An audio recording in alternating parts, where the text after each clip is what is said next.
Okay, okay, sweet. So thank you for joining us. Today we are talking about the Homelessness Prevention Manual. We're going to review that with you all and hopefully leave enough time for a little bit of discussion as well.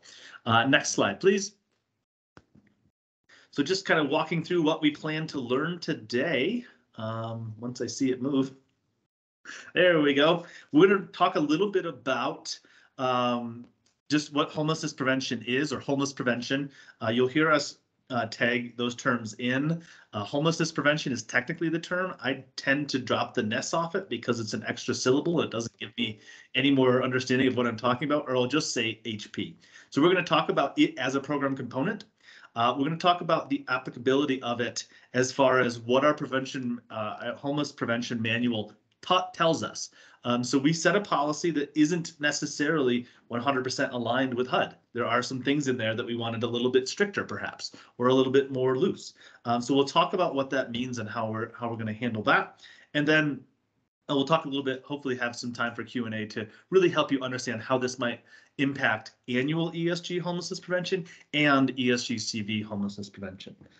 So next slide. Our agenda is pretty basic. We'll talk about the basics of homelessness prevention. We'll talk about the homelessness prevention manual. Then we're going to go into each component of the manual one by one, and then we should have time left over for questions and answers. With that, I'm going to hand it to Gordon to walk us through the basics of homelessness prevention, or HP, as I'm going to now say. Thanks, Gordon. Very good. Thank you, Chris. For those of you who don't know me, my name is Gordon Levine. My pronouns are he, him. I am white and Jewish. I've been with ICF for about 3 months, and before that, I worked with the state of Louisiana and the state of Wisconsin for about a decade, doing ESG, ESG-CV, and continuum of care program work. So I am excited to be working here in California with y'all and to talk about homelessness prevention, which is near and dear to my heart. So ESG by program component really breaks down. Homelessness prevention is one of them. There are others as well. HMIS and admin are sort of separate. We're going to be focusing on homelessness prevention up at the top there today. The reason that we've included this slide is because we want to highlight that HMIS and HMIS admin are not actually program components in the way that we use it. Instead, they are usually, when we talk about HMIS, or exclusively when we talk about admin, supporting elements to the participant serving components. And so you might have a homelessness prevention project with an HMIS funding involved to ensure you can enter data into the HMIS system, and admin to ensure that you can run the project, as is the case with street outreach and all of the other participant serving components as well.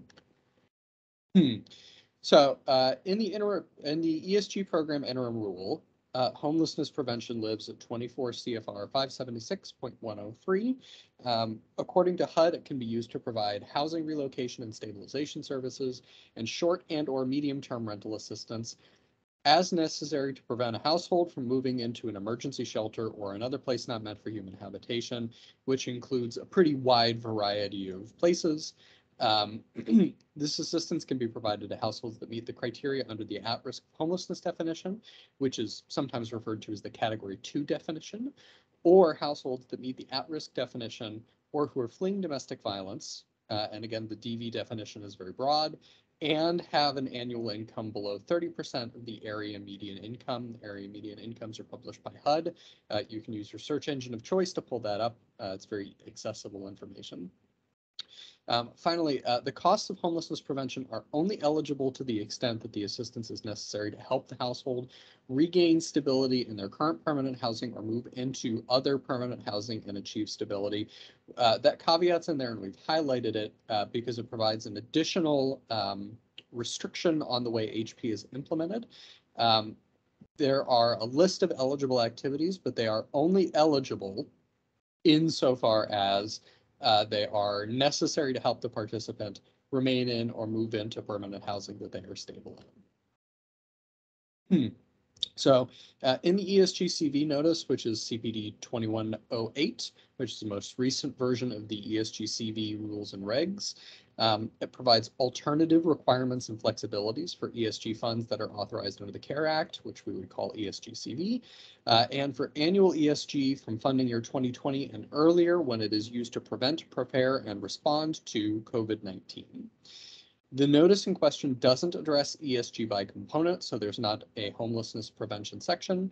Rather, it addresses specific or new existing activities that are eligible under one or more components, like, for example, rental assistance. And this is highlighted because it's the most important thing I can put in here. Only those waivers and flexibilities in the notice that are explicitly listed in the manual are in effect for ESG-HP under the California HCD ESG program. The notice has a lot of waivers and flexibilities, and we have not chosen to implement all of them. Some of them don't really apply to us. Some of them are challenging to implement. Some of them are just not aligned with goals. And so when you are asking yourself what part of this notice applies for ESG-CV or for annual ESG when it's being used to PPR, the answer is look in the manual, it's got that information. So housing relocation and stabilization is one of the two major components of eligible activities. Under the ESG program interim rule, it involves financial assistance, which is rental application fees, security deposits equal to or less than 2 months rent, last month's rent, utility payments and deposits, and moving costs.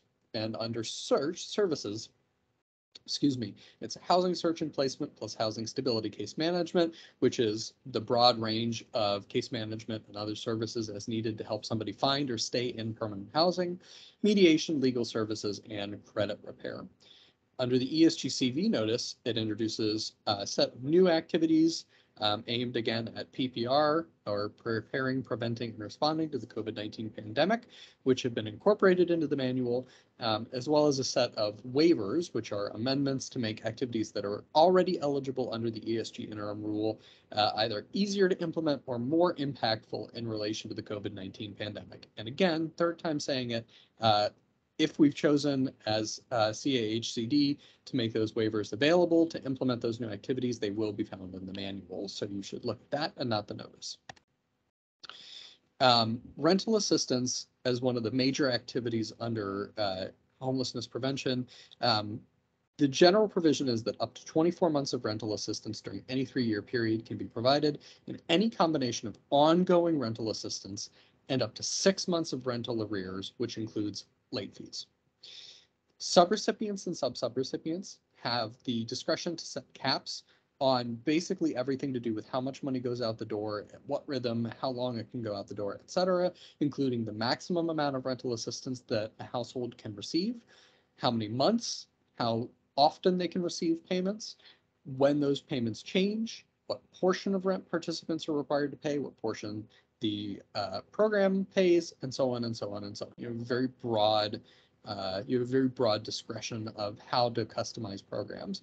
And the reason that I'm harping on that one a little bit is there's a tendency, even in homelessness prevention projects, to just inherit the rules from Section 8 and run a Section 8 program for homelessness prevention, and that's not always the best way to do it. And so a nuanced program that is thoughtful about its rental assistance can go a really long way toward developing an effective program.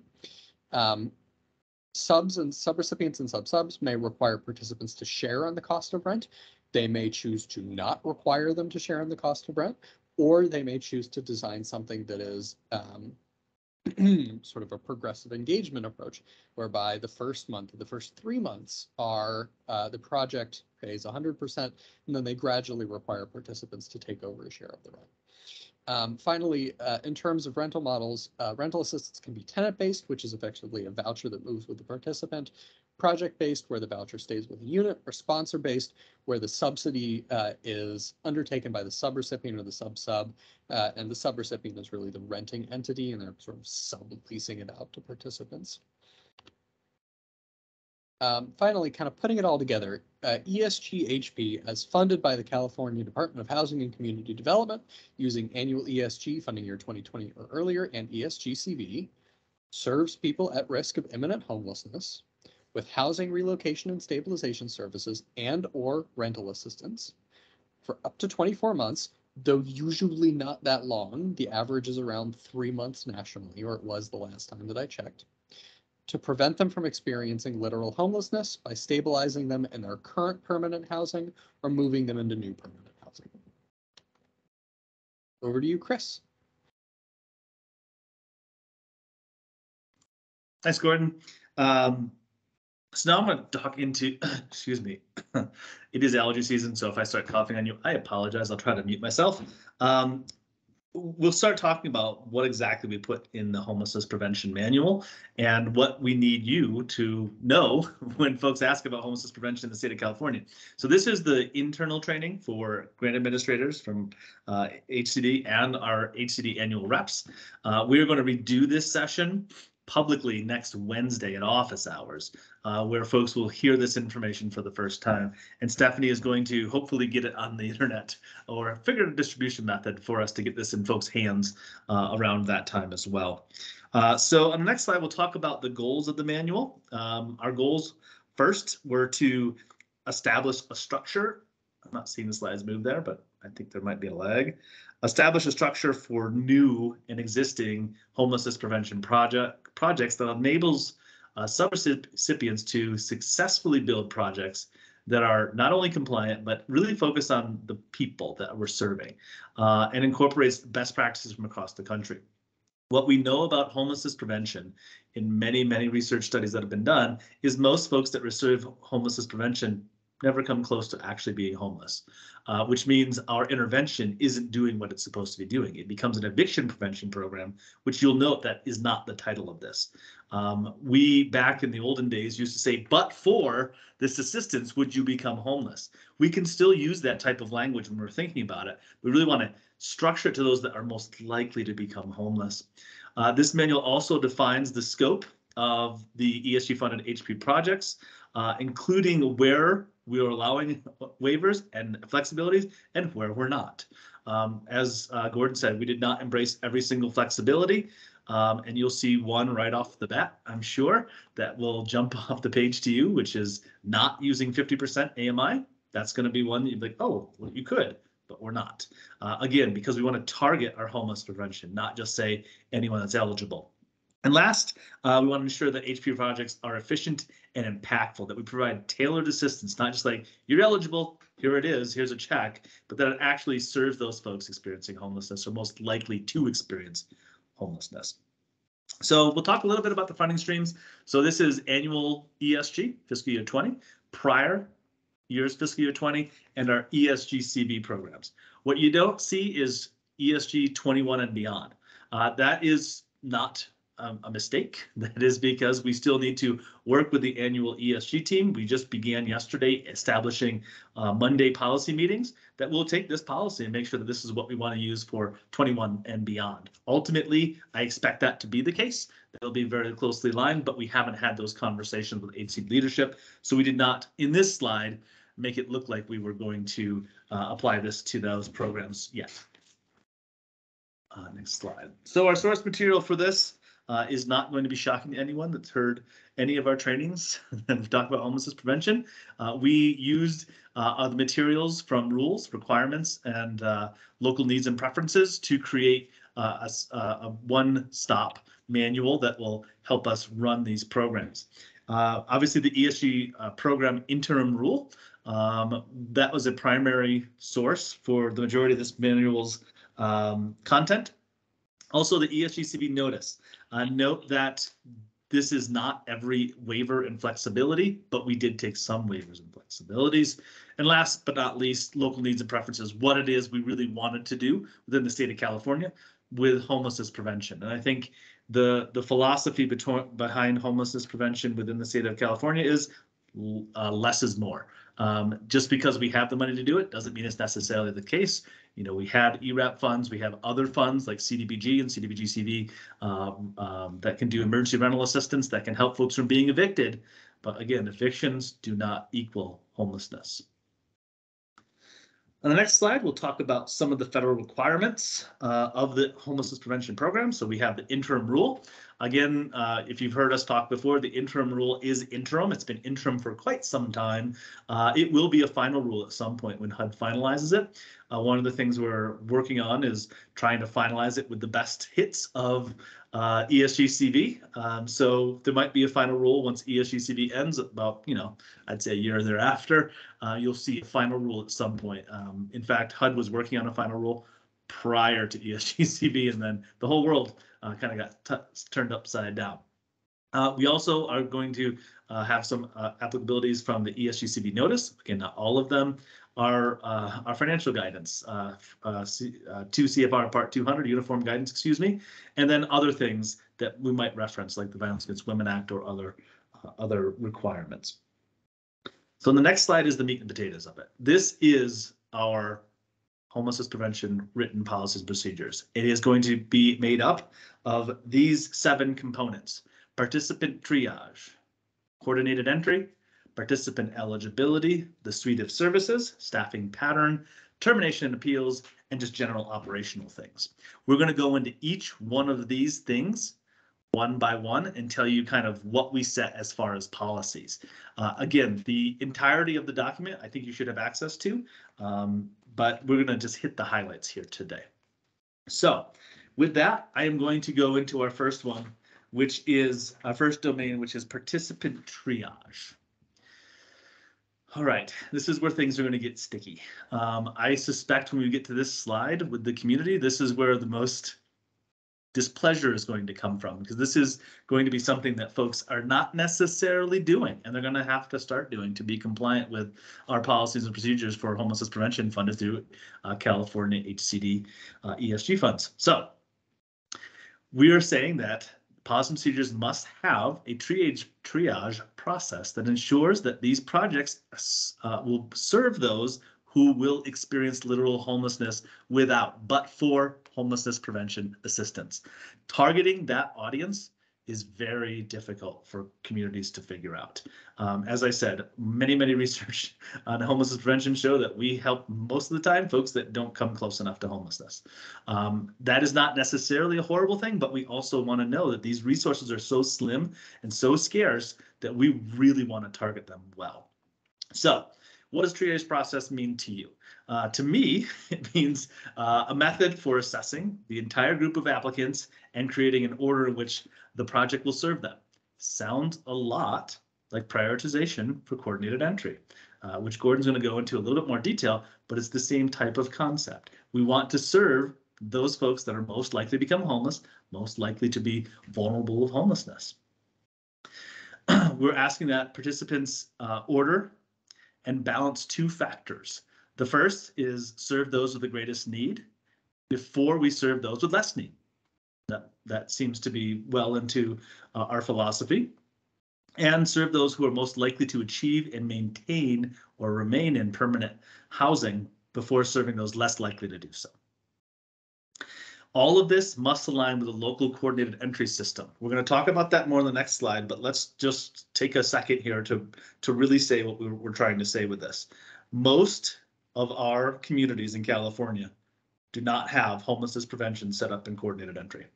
Coordinated entry is for permanent housing. Coordinated entry is for interim housing. It's not for these other places. And until ESG-CV came about, there wasn't enough HUD dollars in homelessness prevention for HUD to care that you weren't doing homelessness prevention through coordinated entry. That has changed with ESG-CV. It is so much money that they're saying you need coordinated entry. This is going to be the first stop for folks. Do you have homelessness prevention in your coordinated entry system? If the answer is no, we need to figure that out ASAP. Get folks set up in there. I'll let Gordon go into more detail on that on the next slide. So participant triage, very important. We want to serve those most likely to be homeless and those with the most need first before those with less need. Gordon, I think I'll hand it to you for CES. Okay. So coordinated entry, on the subject of which the subrecipients policies, project policies and procedures must detail how its participant intake process complies with the coordinated entry process for the continuum of care or COCs in which the project operates. So we threw out, say, COC or COCs. My understanding is that we're mostly talking about one project one COC project, but it's in there just in case. Coordinated entry, in a nutshell, is a process of participant identification, assessment, triage, and referral. It is inextricable from the triage process because they're all part of the same continuum of trying to identify who your participants are, order them in a way that makes sense, and then serve them in that order in a way that is efficient and effective. Because at the end of the day, and I think Chris alluded to this, we are in every community in the country under-resourced in comparison to homelessness, right? And so as much as, for example, we would like to give everyone who asks for homelessness prevention all of the assistance that they request, our reality is that even though we have all of this ESG-CV HP money, the reality is that it's still insufficient to meet the need. And so we have to order people based on need, while cutting that with attention to who's going to be successful. All ESG projects, as well as all COC projects, some VA projects, EHVs, some other folks, are required to use coordinated entry as their source of referrals for some or all of their activities. In practice, this usually means using coordinated entry as their source of transitional and permanent housing referrals. As Chris was saying, ESG HP has never really had a strong impulse to be included in the coordinated entries. It wasn't a large enough amount of money for anybody to care at any point in the system. HUD mandates that each continuum of care develop its own coordinated entry process. Much of coordinated entry is defined by HUD. They say it needs to include these 72 elements, but just as much is defined by local needs and preferences. How those elements are implemented is going to look different between every single COC. So you're not going to have two COCs with the same coordinated entry process. Despite the above, as we said, most COCs, I say many, but it's most coordinated entry systems, either don't have anything, they don't talk about ESG-HP, or they simply require ESG-HP projects to develop their own system of participant intake and wash their hands of it. The upshot of which is that ESG-HP projects are going to need to contact their COC to determine what coordinated entry requirements, if any, the project needs to meet. And if there aren't any, the project is going to need to work with them to develop some, first of all. And second of all, the project is going to need to develop their own intake process that is primarily or wholly self-contained so that they can meet the requirements in this manual. And so again, what I would highlight here is that the HP project can't exist in a vacuum. It needs to exist as part of the broader homeless services spectrum in its continuum of care. And that's going to require a little more of HP projects than other projects because they haven't traditionally participated in that process. Back over to you, Chris. Man, that mute button was just not working for me. Thanks, Gordon.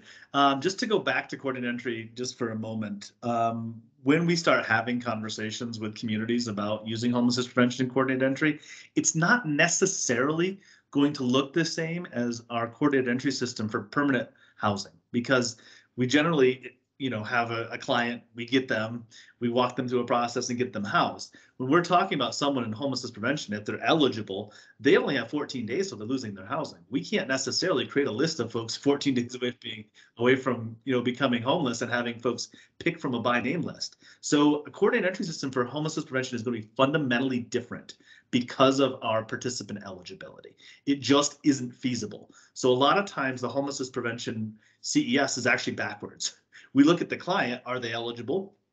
Have they been served by anyone else? And we use coordinated entry more to make sure we're not duplicating benefits, to make sure that we're, really serving the hardest to serve, that they would otherwise become homeless. So don't just think of coordinated entry as a one thing. When it comes to homelessness prevention, it looks different, and that's okay. As long as it still has access assessment, all the pieces it needs, it can still be compliant, but it doesn't have to have a by name list or case conferencing or that type of thing because of what I'm getting ready to talk about, which is participant eligibility. So our PMPs must be detailing how we establish and document participant eligibility. The very first thing that should pop off the page at you is bullet number 1, at or below 30%. We have a flexibility in the waivers for ESG-CV to say at or below 50%. We elected not to do that because The hardest to serve are going to be 30%. Those that most need are going to be at 30%. So we want to target, we wanted to be very focused on that, noting that there's already been millions of dollars of ERAP funds in these communities, that there are other funding sources available, whether it's EFSP, and if you don't know what that means, it's Emergency Food and Shelter Program. Maybe it's CSBG, the Community Services Block Grant Program, CDBG or CDBG-CV, all have eviction prevention programs that folks that are less likely to become homeless at 50% AMI can make available, make access to. Big deal. We must have participants that are within 14 days of losing their housing or meet, as we would call it, the imminent risk of homelessness definition, which is different than risk of homelessness definition, which Gordon and Mike have definitely covered in a previous HCD training on a Thursday. We need folks that are in the eviction process, that are almost, out, almost homeless. We want to make sure that folks lack sufficient resources. So this is really our diversion, our problem solving conversation, making sure that folks don't have other assets, don't have other places to be. Just because someone comes to us with an eviction notice doesn't mean that we're going to serve them with money. We might serve them with our case management knowledge instead and help them find a better housing situation or a more affordable housing situation for their circumstances. So it's not just come, you're eligible, here's a check. We still want to focus and target our prevention to those most likely to become homeless. And we must meet at least one additional risk criteria. So we have those listed here. Other considerations that we might want to think about is reestablishing permanent housing, significantly below AMI. We know it's hard for sex offenders and those with criminal records to maintain housing. So we may want to focus on those parts as well. So eligibility, obviously, we need to be eligible for the program, but we've taken that eligibility and winnowed it down to those folks that are most likely to become homeless. Gordon, anything on participant eligibility before you move forward to your next topic? Sure. The only other thing that I would add here is that the HP manual, it switches from must to should, and it talks about these additional factors that are local to the project that might make it more difficult for a person to remain in or reestablish permanent housing. So the must meet at least one of the additional risk criteria refers to a HUD requirement. That should down there is part of your local flexibility to say that this locally to us is a thing that makes it more difficult that we're incorporating into our participant intake process that we think is important, that's relevant to us, that we have some data on, and so we're going to put that in there so we can continue whittling away at the total people who come through the door and say we need homelessness prevention assistance, so that we end up serving only those people who are in the greatest need and who are going to be able to be successfully served. Pop on over to the suite of services. Project policies and procedures need to define each of the following in relation to their suites of services. The full suite of services that can be provided by the project, that's everything that the project can do. So if you take what's in the manual, it's going to give you, there's 5 pages or something, on eligible activities. That are drawn primarily from the ESG interim rule. There's some from the ESG-CV notice. That's everything you could in theory do. Your project manual could say, or the subrecipient project manual could say, we in theory we could do all of these, right? But the project manual could also say, we're going to do 75% of these, or we're going to pick out these and say our project does this and just this. And that allows for, it's not an accident that's in there, it allows for more focused project design to say, we're going to do this and we're going to do it well, rather than we're going to try and offer every possible thing that we could do. Suite of services needs to include the project's process for designing an individualized service plan for each participant that takes into consideration both their housing barriers and their self-sufficiencies. What that means is you've got to have a process for coming up with a plan with the participant to figure out what their barriers are and also their strengths, and how you're going to use the project and the participants' individual strengths. And believe me, every household that your subrecipients are talking to have those strengths or self-sufficiencies, how you're going to use that plus HP to get them over their housing barriers. And finally, you need to have a process for periodically reassessing each participant service plan and amending it to reflect changes to those participants' barriers as they go away or as new ones surface, and changes in their self-sufficiencies as resources are exhausted or as new things are identified. Really, all of this is about at a project level and at a participant level, taking stock of what the project can do and what the participant can do, and where their barriers are, and where they can come together to give you a positive outcome, which ultimately for each participant means getting into or staying in permanent housing. Back over to you, Chris. Thank you, Gordon. So I put in the chat just a few things that I wanted to highlight while we're going through this. Stephanie, hot off the presses, the HP manual has been published on the HCD website, so you'll see the link there. I don't know why that extra H is at the end. It shouldn't affect the link. But you can go there under the resource tab. So it is now public, so you can actually talk about it. I also just curious, how many of you have a homelessness prevention program that meets this standard so far? We're only halfway through. Just think about that. What you're seeing out there, is it meeting this level already? We haven't even gotten through staffing pattern and a few other things. So just kind of put your mind on that. So when we talk about staffing pattern, we say that we must define the following in relationship to our staffing pattern. That is having some caseloads for each position that will provide direct HP services. And these caseloads must be sufficient to meet any commitments of or projections of the project. Meaning we really can't have one staff serving 2,000 people. We need to have reasonable, and I don't have a ratio off the top of my head, but I know 1 to 2,000 is not good. It needs to be a little bit lower than that. So making sure that we do not set up a project that is understaffed, because an understaffed project is going to skip steps and serve folks that are not most likely to become homeless. We also need a process for maintaining data in HMIS, including entering and updating participant data in an accurate manner. So timely and accurate manner. So not just accurate, meaning that we're going to serve this client, we're going to have all the information we need, but it needs to be timely. This ties back to coordinated entry. This ties back to triage. This ties back to our participant eligibility. We only have 14 days. Once they're eligible, that they're going to lose their housing. So we need to be able to be nimble and be quick. But in that nimbleness, in that quickness, we can make mistakes, and we can serve that client, and another provider can serve that client.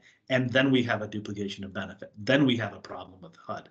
So we need to make sure that when projects define a timely manner, it is in accordance to how they're going to operate coordinated entry in their program, to make sure that this client isn't being served by ERAP for the same set of services, or CDBG, or CSBG, or all these other homelessness prevention programs that exist within our community. This is something that for our projects, they need to be very smart on how they staff on this, because that's the front door for homelessness prevention, duplication of benefits, and coordinated entry, having timely data. This says no more than 5 days. Honestly, when we set this up in other communities, I say no more than 5 minutes. When you're meeting with the client, enter the information in HMIS so you know this client isn't already being served. If we all do that collectively, we'll have real-time information so that we know we are not doing something that is against the rules.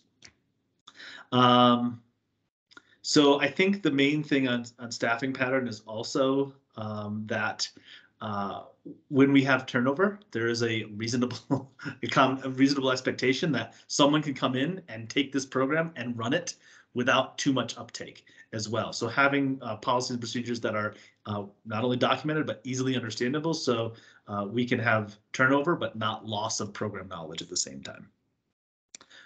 Gordon, I don't know what's next. I just want to harp also on the timely manner thing. 5 business days is forever. 5 minutes is exactly the right thing. We recognize that that might not be the reality for some folks, which is why there's the manual is a little bit more flexible. But a good HP program, a good shelter, really any of the programs, but especially HP and shelter, are going to be entering data like snap, snap, snap. Because otherwise, especially with HP, you're going to lose folks, you're going to lose information, and you're moving too quickly to not have it in there. Termination and appeals. Policies and procedures must include a participant termination and appeals process. Not much to say about this that isn't already in the interim rule. The requirements for the process are detailed in the interim rule, and they include that assistance can be terminated only in the most severe cases. Your P&Ps should define what severe cases means or how you determine what a severe case is. It can either be a set of criteria, or it can be a group of people who make that decision, or a combination.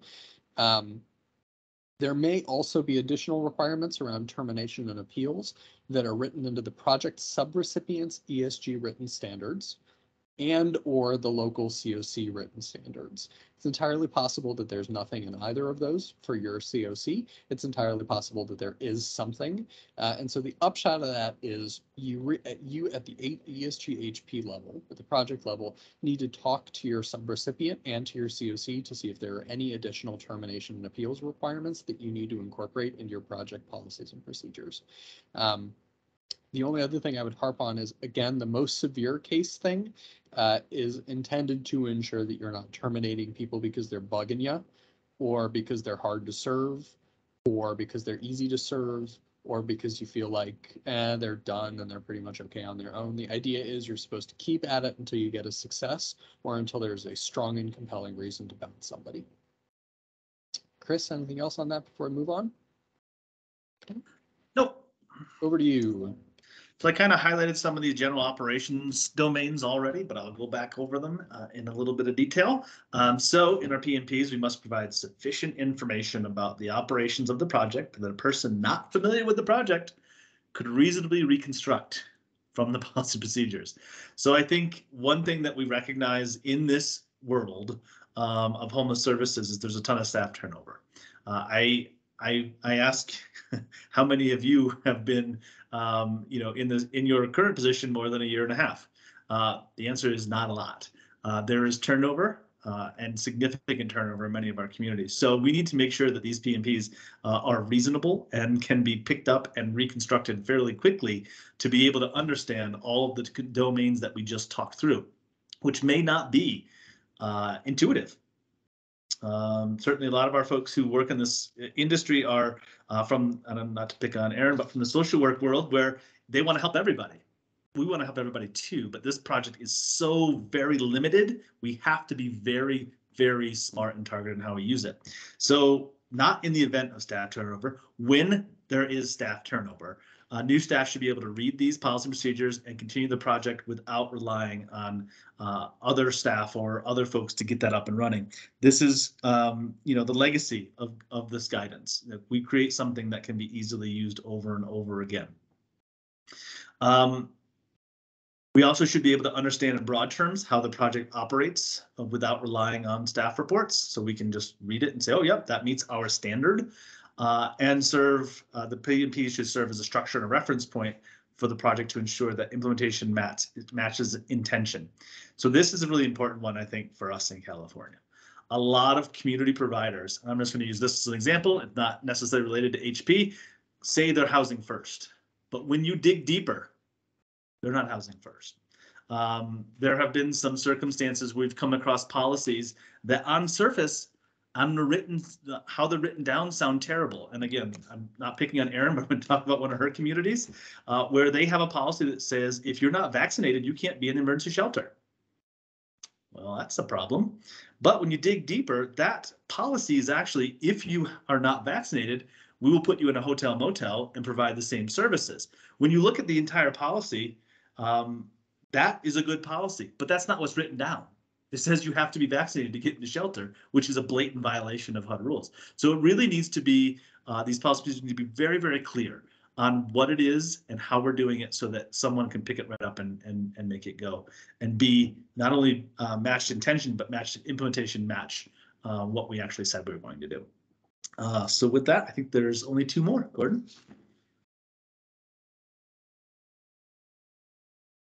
I'm still on mute. Eligible activities. This is a full list of eligible activities for ESG HP projects covered by this manual. I am not going to go through all of them. There are complete descriptions that incorporate the ESG-CV notice amendments and waivers in the manual. But as you can see, it's roughly 50-50 between things that were in the ESG interim rule and things that are in the ESG-CV notice. Very little is not touched or amended in some way by the ESG-CV notice. So you can expect really to use the manual as your touchstone for eligible activities. The only thing I'd add there is that we really went out of our way to incorporate language in full from both the ESG interim rule and the notice, so that you can use it as a single reference point rather than having to go to the manual, the notice, and the rule and figure out what the tiny little differences are. There aren't any. We've made sure to incorporate them all. Over to you, Chris. All right, who likes the last one? I believe this is the last one, maybe there's one more, but this is a really big one, duplication of benefits. We've all heard or been in trainings on duplication of benefits. We know what they are when we see them. The communities need to know the same, and they need to have a policy that assures that they are preventing duplication of benefits. You'll note here that we have a little notice here at the bottom that we'll release formal guidance once HUD releases further information on duplication of benefits. We have created a duplication of benefits policy, but it is not public because we're expecting HUD to make some changes. That has not happened in the last few months as we were hoping, but we are still holding our guidance, assuming that it's going to affect our guidance when HUD makes those moves. So if someone says, hey, what's your policy? Say we have one, but it's not done yet. That is a super unsatisfying thing to say. So I just wanted to point that out. But remember that a duplication of benefit is when we are paying for the same thing more than once. This is not the same as layering assistance. This is saying that this month of rent was paid for by CDBG and ESG. Okay, that's a huge problem. So we need to be very, very cautious on this. And let's not forget that our best way to duplicate benefits is to make sure that we're using a data system in a timely manner, and that we're not serving another ESG provider isn't serving that same client for the same period of service. Obviously, all of our HP federal funds are not going to be in HMIS. So this is not going to be 100%, but you should have a duplication of benefits form or some sort of thing locally that says, yep, we checked that. We cleared this off of our schedule. There's nothing else more to do. We did not duplicate benefits. No one else has paid for the month of May rent. We're good to go. Anything else on duplication benefits, Gordon? Nope. Just back to our PPR. So prevent, prepare, and respond tieback. So we've talked about this before, but I will re-highlight it. Projects under this manual, when funds are used to prevent, prepare, or respond to COVID-19 PPR, there are certain requirements related to documenting those activities relationship to PPR at the activity level, but not at the individual participant level and in IDIS. And so that has to do with ensuring that there's some documentation that the thing that you did actually does meet the standards of preparing, preventing, for, responding to COVID-19. And again, that's at the activity level, not at the participant level. It applies to both annual ESG and ESG-CV equally. And on the next slide, there's linked to more information from HUD about how to handle the PPR tieback requirement.